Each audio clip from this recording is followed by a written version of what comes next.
where our traumas come from thinking God is white, from thinking we're number two and we're number one, from being taught the wrong education, and from always being in debt. So we have to understand that as well. So, and then it's economic empowerment. Bottom line, they keep you broke so that you're worried and you blaming other people and we fighting each other. But if we understand that we own this culture, so we should be the ones to provide the culture to them, not us give it to them to provide it to us, that's crazy. So we have to control that narrative. And I think those are the fundamentals that just need to change. And also we have to know how to get a law changed. We got to know how to lobby. Instead of talking about nothing changes legally unless a law gets passed. So you got to understand exactly who you electing, why you electing, and what you expect them to do. And if they don't, you have the power and the voice to lobby for something so that a law gets passed. I've had conversations with Senator Eddie Milton, and I've seen him pass a law based on our conversations. I talked to the Congressman Carson, and I see him lobby for things based on what he sees. And then also prison reform needs to change too. So all our soldiers go to prison because of all the trauma. And what do they feed them? A bunch of disgusting food. What do they have available for them in commissary? Snicker bars and sardines. So they work out, but they come out with high cholesterol, diabetes, and heart problems. So all these things need to change. Our rehabilitation needs to change. But again, they not going to change it. We got to change it, and we got the power to do so. So think like a general, because in a war, general wins. The soldier waits to be told what to do. But the people I know that have been thriving, pay attention, have been the generals. The soldiers haven't been doing shit. They just been sitting around scared. I've been waiting for war. I've been training for it. This war, the right war. I haven't internalized racism. I haven't had to let some white man tell me what to do. You know what I do to a white man when he makes me mad? I buy his house, I kick him out. Period. You don't want to hire my people, I buy your company or I put you out of business. But I'm not expecting you to do anything for me. Don't even be polite. It makes it easier for me to do what I got to do. And that's my attitude. Now, when you look at that as a CEO, those who are saying it, they got to understand that they're not here to feed us. You can't wait for them to feed you. What is it that we need to understand about feeding ourselves that we still are not getting? We got to pull our skirt up, and if we a man, be a man. Men don't want to be given nothing. They want to earn it. We got nuts for a reason. Testosterone builds muscle and ego. You should be ashamed of yourself if you want another man to take care of you. And you want your girl to see another man take care of you. That's not a man. Period. So we have to understand what being a real man is. Our job is to provide for the people that we love by all means necessary, not for us. Our job ain't to get a two-seater. It's to get a family van. It's to get a house with a backyard so you don't have to go outside. You make enough money to feed your family good food. That's another thing. And the food is disgusting. That's available to us as well. We got to understand this meat is killing us.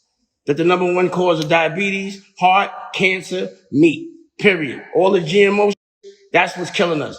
I got a lot of tough friends that are dying from natural causes. I can't believe it. And it breaks my heart that they survived this and go with that. That a cheeseburger put you in the grave. So we also have to understand that fried chicken and all of that other shit with that GMO and all that stuff that they make available to us conveniently, that they make money. It's easier for us to grow. It's cheaper and it's safer. It's not like it was 100 years ago. Meat is not the same. It's a lot of doo-doo, a lot of pus. It is disgusting. Rats all over it, rat hair tolerance. It's nasty. So you can't trust your oppressor to feed you food either. But the bottom line is back to your question. Yeah, waiting for a man to give you something, there's no bueno in my book. It doesn't exist. It's not even a thought. And that's the way you have to be built and programmed. Get your money so your loved ones don't have to feel the same problems you did or you haven't done your job, period. And that's that to me. Yeah, I think the other thing is just basic math. I think we have a missing element of math, what to demand. I think the whole movement for shelf space is new. Everybody acts like that's new. Demanding shelf space, demanding our rights to do business on people who are actually making billions off of us. People need the courage to be able to make demands, Damon, and they have to do it based on math. So can you help them understand why we should demand distribution through our own channels, ownership of shelf space, those type of... See, the things about that is you don't have to demand that. You just do it. So again, distribution is now there, direct to consumer. No excuses. No one got to give you that. And your work got to be good. You can't say because I'm black, you got to buy it. You got to be better than everybody. So my shit ain't good because it's black. I'm better than everybody. I want Scorsese and I want Guy Ritchie. I want all of them. You know what I'm saying? I don't think they can mess with me. I want Woody Allen. You know what I mean? I'm not going after Spike. I'm going after Paul's, you know, the ones, everybody. I'm the best because I'm the best. It's not be the best because you're black. If your work is good, they'll line up and they will buy it. But you have to focus on your work. You can't think because, I want to make a company that is going to go. Your company got, you got to understand, if you're selling the same drug everybody else is selling, then you're selling trays and deuces, 2 for $5. You know what I mean? But if you sell something that nobody got, you can charge whatever you want. But nobody wants to hustle on a crowded block. So if you get something late and you wonder why shit ain't clicking, number one, your work might not be good. Get your work together. Number two, you might be late. Why you want to do something a million people doing? The thing to be innovative is an entrepreneur looks for new shit. That's why I was saying in the beginning, I'm always looking for freedom, so I find it first. And then I be waiting for people to catch up. I'll be like, damn, I knew about this for 10 years. I was like, what? I'm telling people, I just been sitting by the pool waiting. It's crazy that pandemic is what rushed the truth. And Trump has just made us realize faster that shit is fucked up that needs to be changed. Period. It's almost like since he came around, everyone that's supposed to get punished but him has been getting punished because they can't get him. But he's brought all racism, all he just made it so obvious that we would be soft not to do nothing. He just made it where we had to do something. So, you got to thank him for that. Say big ups to the realization that we are kings and queens. 100%. I've been doing it. That's why I be thinking, everyone thought I was crazy because I'm yelling at them yo, y'all think they tough? Their terms. Everybody needs to understand it's our terms. Our terms or no terms. On your terms. The thing is they try to control us with fear. Fear that we won't have it if we don't have them in our life. That's the deprogramming is we don't need you. We need each other. That's what we got to do. I've been thinking music, movies, our shit is the best. So I love Black Panther, but I was mad that somebody white owned it. You feel me? But what it showed was, if we do this without them, it'll be big without them. So now, I'm getting at that. I'm getting at Marvel next. I'm getting at Disney. That's my comp. And if you notice, anyone up under me that has been or even listened to me ends up in Fords with a B next to their name, whether they pretending or they not. But I know my nigga Kanye, he got it. So, just with the fundamentals, he crazy, but he got $1 billion. More, multi-billion. With these fundamentals, we changed the narrative. See, with him, he I won't make my own. I just take Adidas. I just take the Gap. Things that were fundamentally known to be other cultures. The most all-American shit is the Gap, and they got to say Yeezy in front of it. That's what I'm focused on. What that means. It means it ain't no racism. It means they going to bend the knee if you making that bread. Period. And that's how you have to change the narrative. You just have to generate profit. But your work got to be good.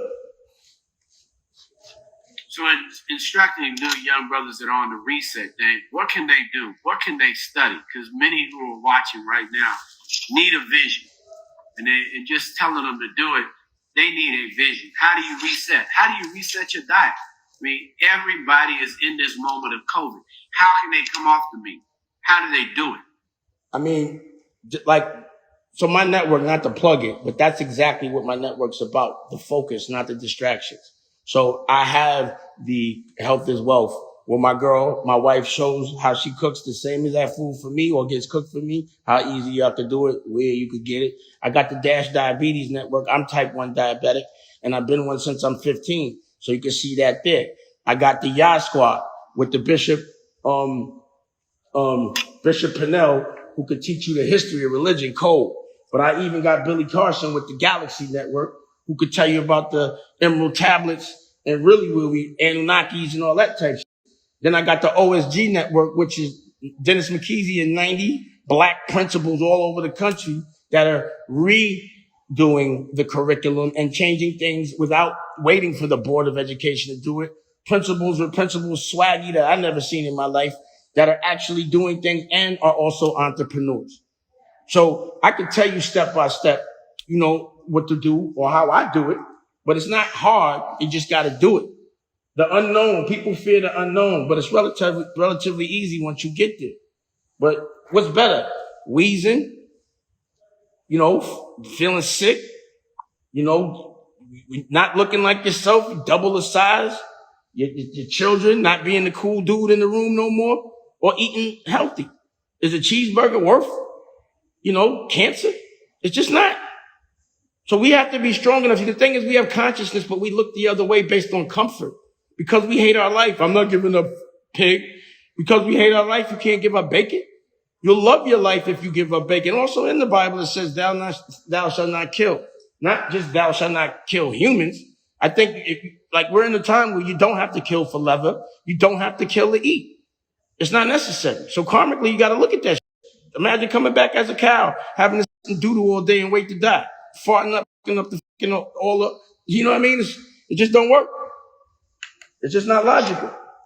A real man doesn't do what feels good. A real man does what needs to be done, regardless.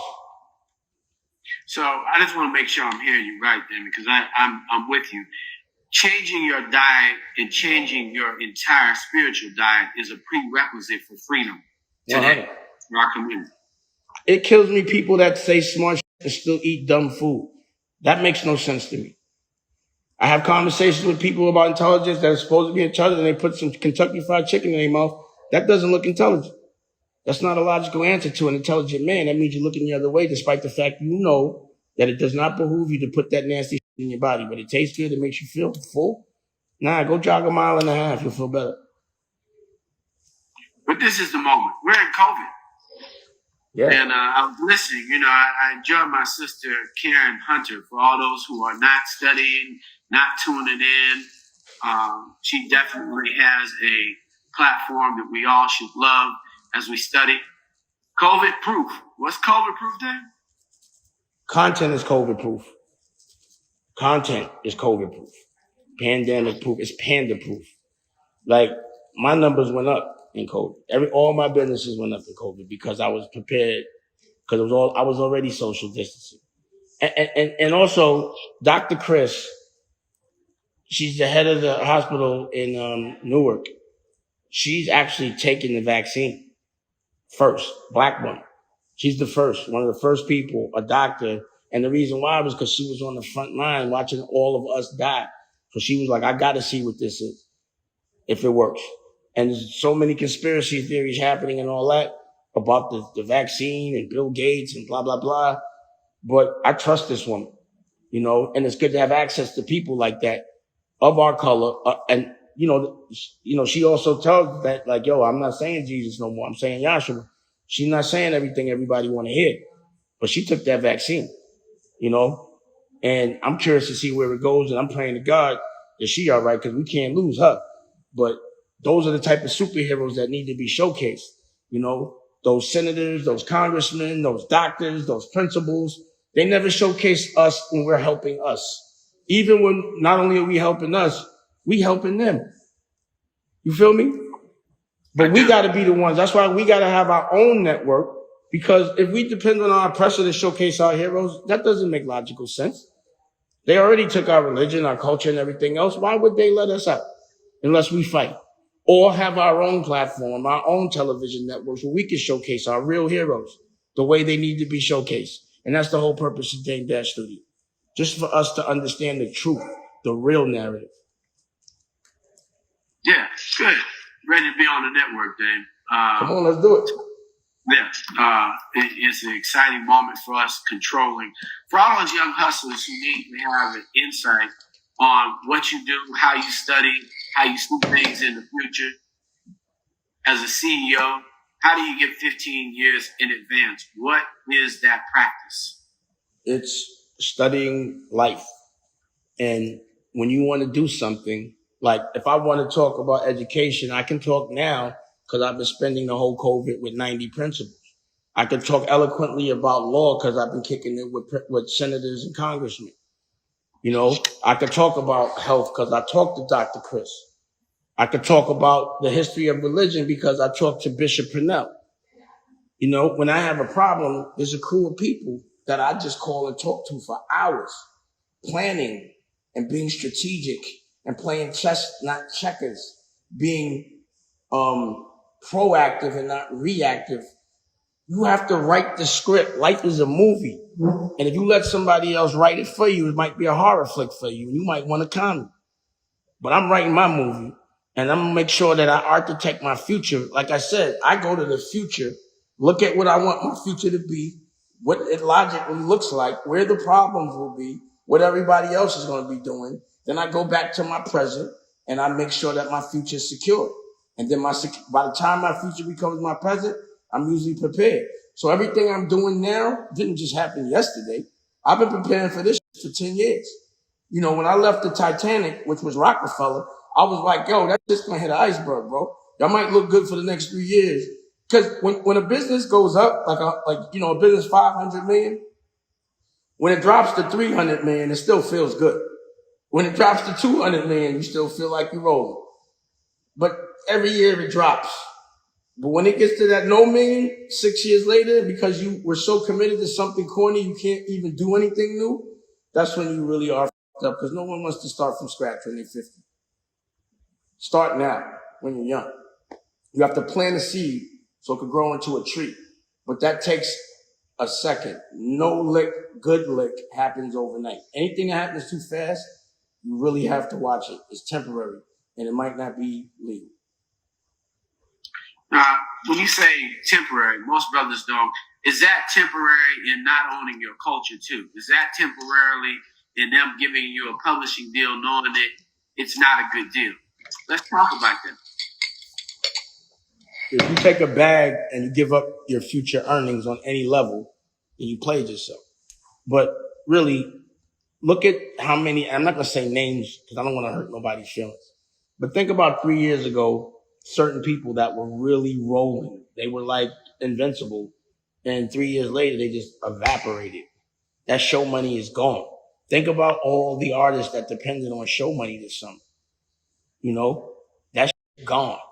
That's 70% of your earnings. Now you got to depend on streaming. And now you got to trust Leo to pay you with the YouTube.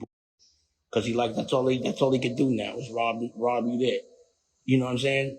So imagine that. You don't want to be in the position where if someone turns the switch, you can't do nothing. It's gone. And if you're not hot no more, because when you hot, you feel like you're going to be hot forever. And when you get cold, you cold forever. And that cold lasts way longer than that heat. Trust me. So I don't even know, well, I do know why I'm relevant now because I do current shit. You know, I don't sit around wearing a flag of some shit I did 10, 15 years ago. My evolution, me growing at least 10, 20% a year as a business is all I know. So I just constantly doing different shit, new shit. I'm always doing something. But also understand your competition is me. Your competition is Kanye. We don't really sleep. You know, we're obsessed with winning our way on our terms. So if you want to be a professional, you have to understand the difference between professional and amateur. It's like a professional basketball player or boxer and a dude that just has good knuckles or hands in the street. You know, it's a different game when it's professional. It's a different discipline. There's a different sacrifice. I would suggest you do something you love so it doesn't feel like work, because that's what I do. Everything I do, I would do for free, so I do it all day long. I love getting fresh, so I do fashion. I love making music. I do music. I love making and watching movies. I don't mind making. I love laughing. I love doing all those. I love boxing. Everything I love, I do. And I love myself, so I also showcase the fact that I'm a diabetic 24/7 for the last, 40 years, and I've done everything diabetic. And I'm 50, 49. So diabetes doesn't mean that it's not an excuse to be washed. It's not an excuse to let your leg get cut off. You know, there's too many different evolutions in diabetes right now where you almost have a pancreas and this shit is almost over. I think in my lifetime, there will be a cure. But, you know, I'm going to make sure if there is one that I let my culture in on it first, not last. You know, if the vaccine is right, I'll let y'all know. I'm doing the research. You know, and I will come with a new curriculum with the OSG network because I'm not going to complain about education. I'm going to just make a new one. And I'll make it available to you through our apparatuses, not theirs. It's legal. I ain't hurting nobody. Good. So for people who want to know, favorite movie of Dame Dash, what is it? Where is it? What you got over there in that network that we need to be watching? Well, we got Honor Up, which I put in theaters. I made that a couple of years back. That's really fly. I got this Dress to Kill scripted show. I think, my whole catalog is on, Under the Dash Films catalog. You can see everything. I really like the therapy, the Healing is Gangster with Taj, the OSG network, the We Went To series where I go around the world, get high, make music, and, find culture and like-minded people. Again, if you go to Dame Dash Studios, the new shit I'm doing, I can't even talk about it. And it's crazy. Trust me. I like crazy stuff, but life on your terms. When people think about that, why should that be their mantra? Why should not?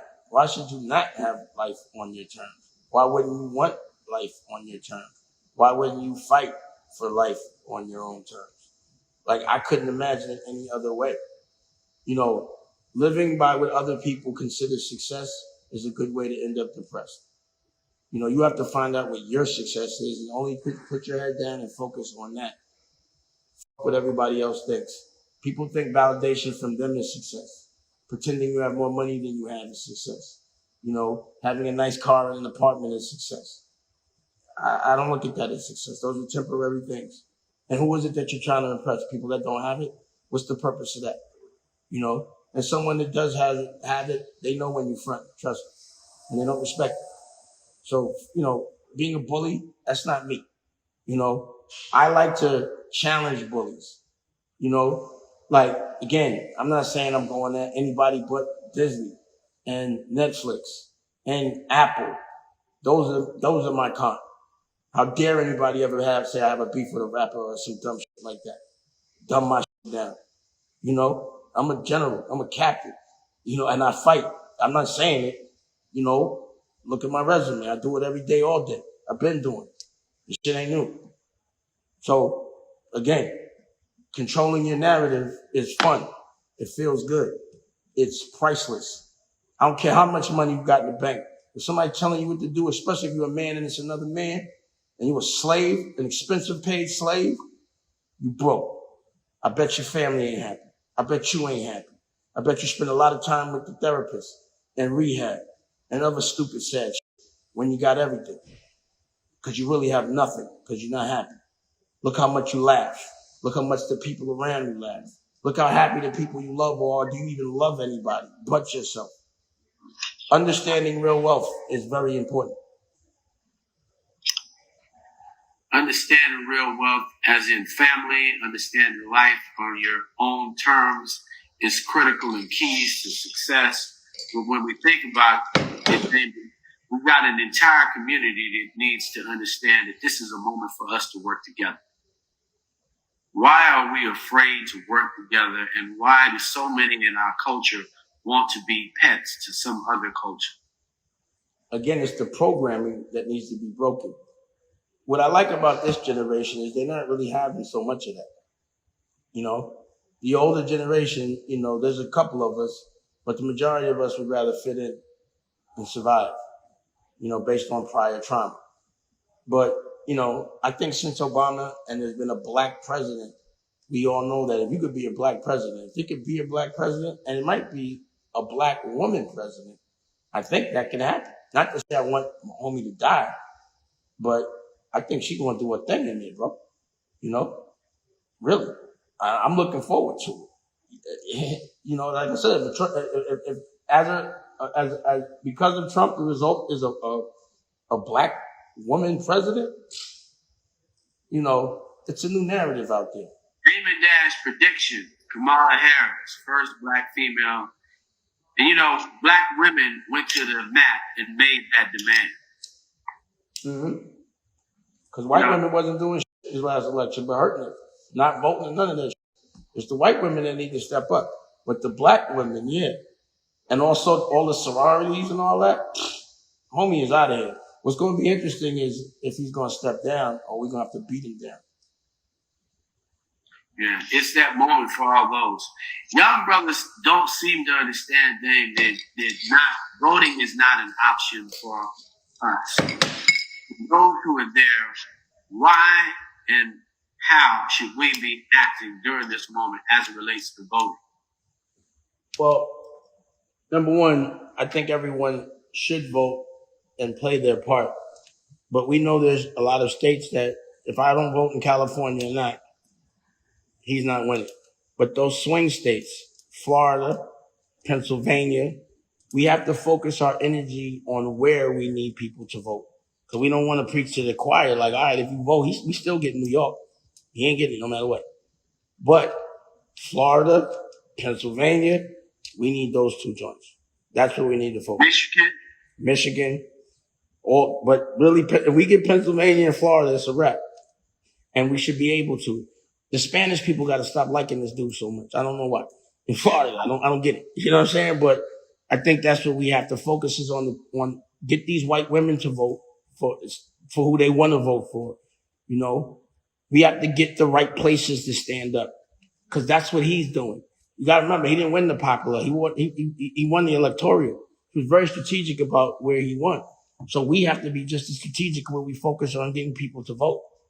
You know what I mean? Like if everybody votes in New York, it does not matter. He's not winning in, you know what I mean? California, no matter what, he's not winning there. So everybody vote in California. No, vote in Florida. Vote in Pennsylvania. Show up. You know, we have to go there. We have to focus on those markets. The swing states. That's the analytical mind that we all need to understand. When you talk about it, in America, you got to figure out where you win. Like even that analysis, in which I appreciate, and I think just standing up so brothers don't stand on the sidelines and understand your homie's only gonna go to prison because he's sitting in front of a judge that don't look like you, and you could have voted for a judge that looked just like you. True.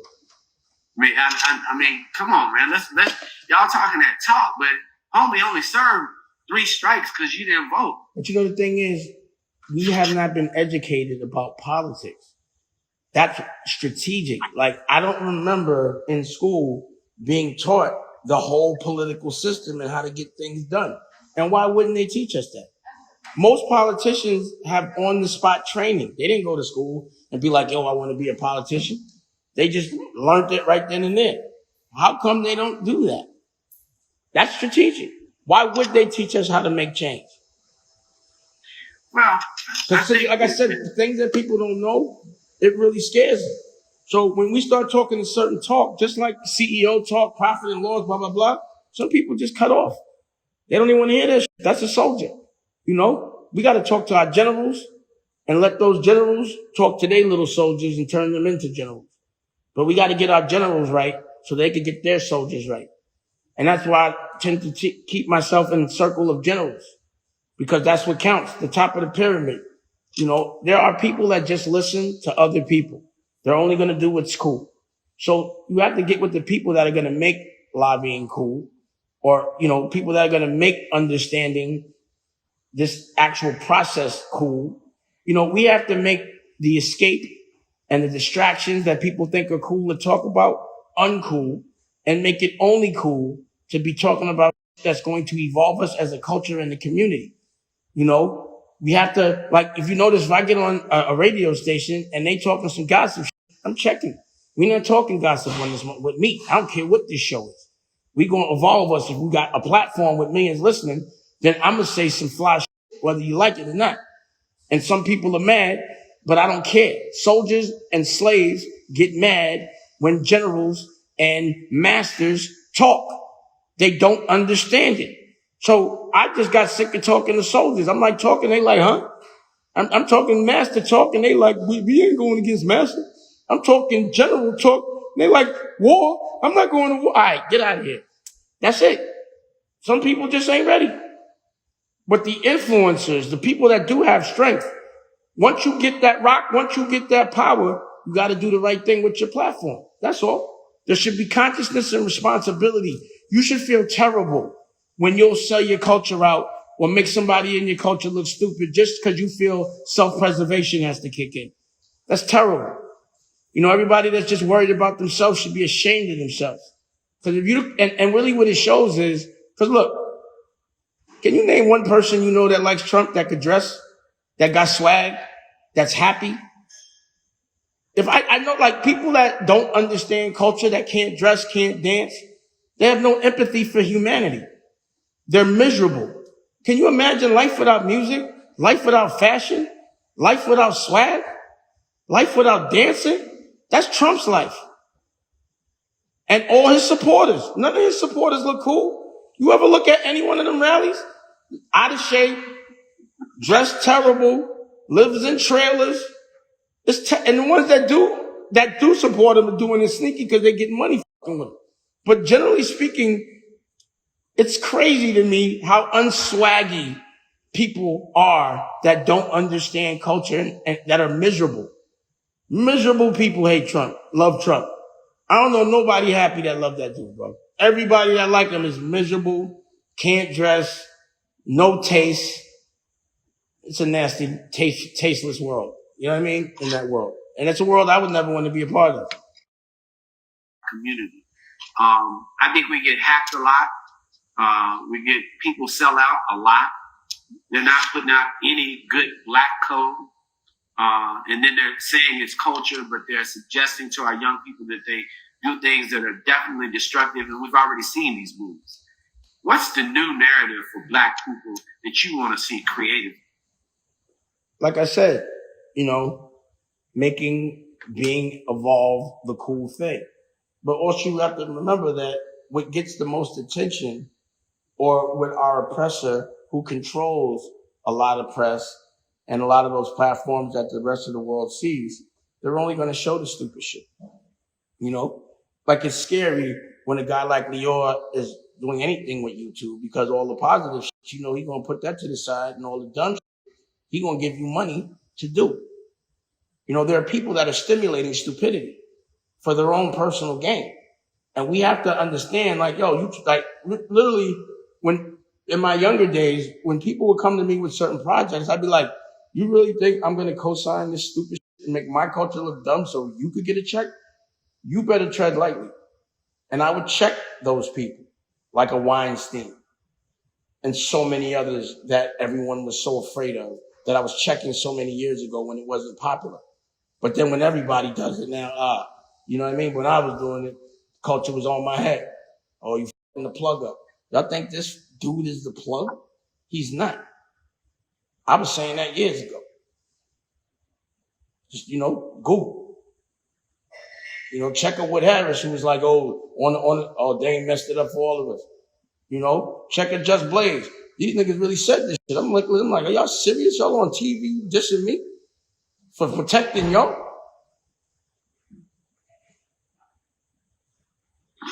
Culture code is for change. They got to see. You know, when you say swag, you may not have seen it. They keep it away. It's hidden. But we're hiding ourselves. Why are we hiding still? Programming. It's Why, just programming. why We're just programmed. That's what I'm saying. Because when we were born, we were told to pray to white Jesus. So number one, we scared. You know, not black Yahshua, white Jesus. The European interpretation. It starts right there. You know, I remember going to school and almost being taught that there will never be a black president. You know what I'm saying? Like I was always on that shit. Why? Because I'm black. That was my main shit. I got kicked out of class every day. Don't yell at me or say none of that shit to me because I'm black. It always is why? Because I'm black? You know, I don't get it. Why when I say it is fucked up? Because I'm black? The thing that's saving us is Instagram, internet, accountability. That's why I think I've been taping everything for so long. That's the reason why. Every time I get accused of something, I got to tape, and you can't dispute it. I always got cameras running because they always try to control the narrative. I always take my own pictures. I'm not waiting for you to put something up. we make our own magazine. I ain't waiting for you to put me on your cover. You're gonna make me look the way you want. You're gonna put who you want on the cover. I put who I want on the cover. My shit's better than yours. I'm just 100% confident. You cannot tell me that there's anybody, white or black, that knows more about certain things than me. You feel me? Fashion, movies, music, rock and roll, rap. Nigga, I put the Black Keys on. You know what I'm saying? Period. Art? Why art is important, Jay? Why you got art behind you, bro? Because I got good taste. This represents something I feel. That's my spirit. And Erykah Badu and myself curated at one of my galleries, and this was her artist, Kyle Goins. You know, she and I copped a lot of shit. Everything in my house came out my gallery. You know? No, I didn't know that was it. You just send a piece. I just wanted to share with you. No, I get it. That's what I'm saying. I was telling you. Yeah, I wanted to share with you. You should have some black art in your house. Definitely. You should support some black artists. They should be able to see your culture on your walls. Your children should grow up seeing culture on your walls. But why? You gotta have a gallery. People don't understand that, Dang. Why have black art in your life? Why have black artists in your life?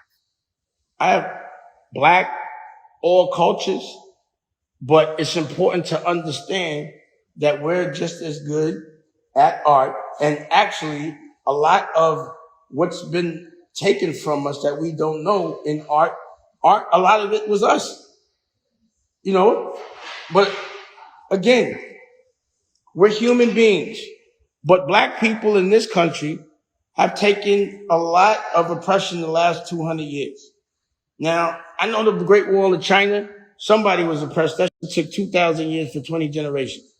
We took our 200. And over the bigger picture, we're catching up quicker than they expected. I think the light on every renaissance is starting to reveal itself on history and where it came from and who was the originator of it and why it was white. You know, we know what the Moors did. We know what we did in Egypt. We know what happened when we had it, and we know what the Romans did. They erased all our history, which I'm not mad at them. That's what you do to your enemy. Took all our religion, took all our history, and made us think that we're number two. But we just got to find our history. If we need to find our history to understand who we really are, then do that. You know, because I'm just about the facts. It ain't even an emotional thing. It's just I'm watching how history is being manipulated to oppress. Period. So through art, through music, through fashion, through movies, through television, it's all been manipulated. Through politics to make them look like we need them. And I'm just here to tell you we don't. We need each other. Everybody equal, but we're not going to be letting nobody oppress us. You know? And I'm not mad at white people. I'm just mad at racist white people. And I'm mad at racist black people that are all right with it, that really believe that what a racist white person's beliefs are, and then become subservient to it to survive. That's no bueno. Cool. We appreciate you showing up, hanging out, and showing CEO to CEO mindset. Damon Dash, we want to thank you for coming back to RideCon 2020. Absolutely. Catch up this week. Mad respect, brother. And appreciate you coming by RideCon. Thank you. Thank you. You good? We still live? Hey, Rock. Yeah, we're off. We're off. Amazing. Thank you. That was like, damn, I've seen a lot of your interviews, bro, but you was on 1,000 right now. Like, that was crispy. Like, Munson, that needs to be, like, out. Yeah. All right. Thank you, bro. I appreciate you. Let's figure out what John is booked this week, bro. Yeah, let's do it. Yeah, Black Books. Get on the Zoom and knock it out. All right, cool. Thank you, brother. Peace. My man. Munson, you're on here next again. No, man. Come on. Come on. I just did this, man. I wouldn't change. If you want another amazing video with the one and only Dame Dash, check it out right there next to me. I think you'll enjoy it. Continue to believe, and I'll see you there.